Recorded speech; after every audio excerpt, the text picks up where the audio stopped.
guys think about the violent Christian finale? Again, the poor people going, what? The end of the show, Michael Landon blew up the town. Yeah. It was such a lovely family, wholesome, quiet little show until they blew it up. Everyone's like, why did Michael Landon blow up the set? Actually, it was interesting. He blew it. Well, he liked to blow shit up.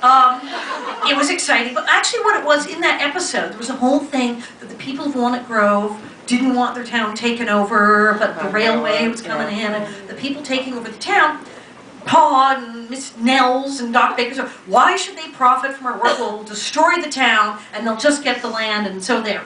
Well, at the same time, the show's ending, and Michael said, they're going to reuse the sets. I mean, they could film weird, like, cheap comedies or slasher movies or porn. You could have Porky's 12 at the Olsen's Mercantile.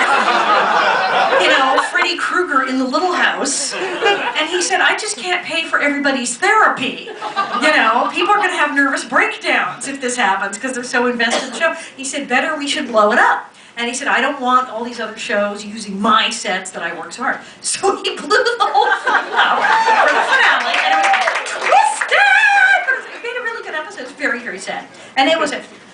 yes. Who gave Mary the syphilis that caused her to go blind? Okay, I thought mine was sick. Sick people!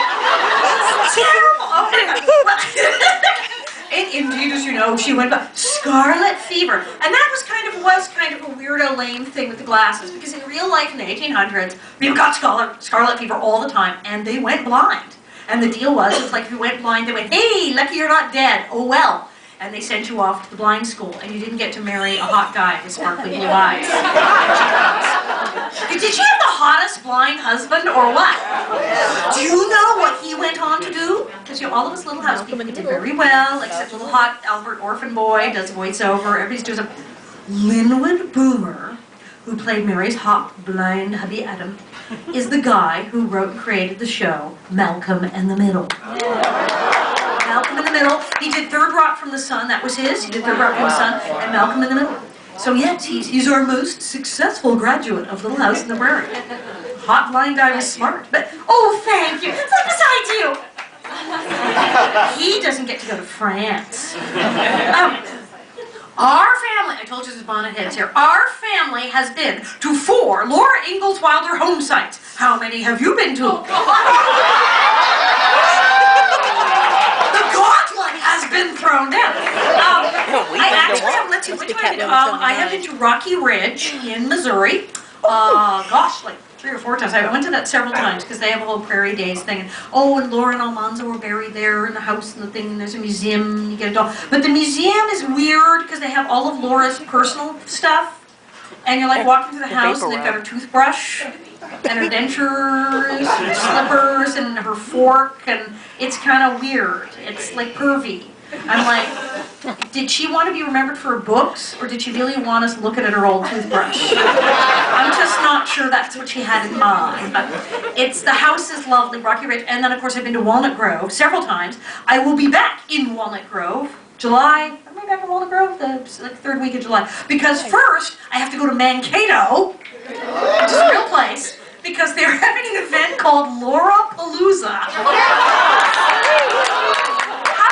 Not go to something called Laura-palooza. It's like a whole writer's event. It's all about the books, and I'm going to go there and do a show and speak at the... So I'm doing Laura-palooza in Mankato, and the next weekend I'm in Walnut Grove for their Prairie Days. They have a pageant thing, and then I'm in Wisconsin. Oh, and you know who else? Dean Butler's going. Dean Butler Almanza is going to be there because he's got a whole video thing he's got about Pa's fiddle, and he's doing a documentary on Laura. And Charlotte Stewart, Miss Beadle. Oh. And you know when she does personal appearances, she does a spelling bee. No! She is so cool. She's the nicest person in the entire world. And she makes bags. You can go visit her online, and she makes purses and bags, and you can buy them. She calls them beetle bags. And they're fabulous. And she'll put a photo, you give her a photo, and she'll do a cloth thing and make it into a purse and a thing and a bag. And actually, she does spelling bees.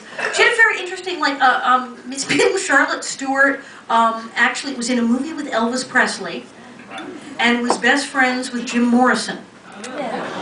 I'm like, when are you writing a book? She's like,